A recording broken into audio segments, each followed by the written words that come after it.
So there's a lot of YouTube channels I've seen. Some have videos that are recommended talking about villains, people who are villains. They're um, studying villainy or something like that. I don't get it. There's a very simple methodology for creating a villain, and a villain is someone who tried to do the right thing and tried to do it in a manner that was unorthodox, that was not appropriate, and they thought they could achieve a certain goal by maybe using shortcuts or maybe using some methodology that was not supposed to be used, or was, maybe they started doing something that was unorthodox or taboo, and that just spiraled out of control after that, and it took a life of its own.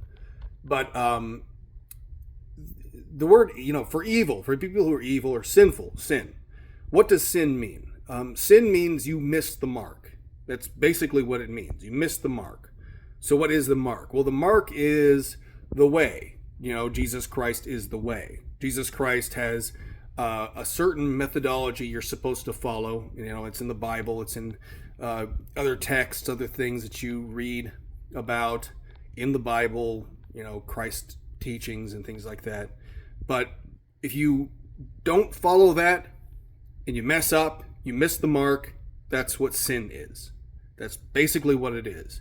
So a villain is someone who tried to hit the mark, but they did so in a way where they deviated from the right way of doing things. And they did that because they thought they were clever enough or intelligent enough to deviate and still remain on the right track. Anyway, where was I? Yeah.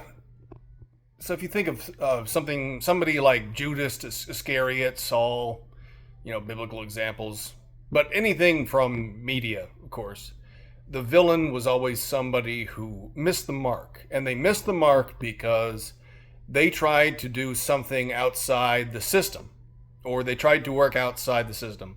And it wasn't like they were studying the system in such a way to understand it and to improve upon it. No, they were trying to exploit it for their own means. So they understood things well enough to where it's like, I can fool God. That's been throughout history. Tower of Babel, Cain killing Abel, all these things is the men have always tried to fool God. They've thought themselves powerful enough, smart enough, clever enough to fool God.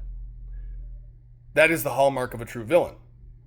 So this is why this is going to be a lost art in modern media, where they try to create a villain and they can't do it. They can't do it because they're villains. Hollywood is full of villains. We saw that with the Epstein list. So when these evil people, try to create a villain, they don't look in the mirror. Instead, I guess a real villain is anyone who votes for Trump. They say it's a fascist. They don't know what is a fascist. I don't know what a fascist is anymore. I don't know what a Nazi is anymore. All these things. When you get down to the definitions of what makes these people themselves, like what makes a Nazi, what makes a fascist, and whatever it is, ultimately, when they start answering those questions, you find out that leftists themselves fulfill all those categories, like to a T. Everything they project, it's all projection. They fill it all. So the real villains, the people who are trying to depict villains, it's like, why are the bad guys doing what they're doing? They really don't have any explanation for it. They can't, and that's why there's no good villains anymore. All right.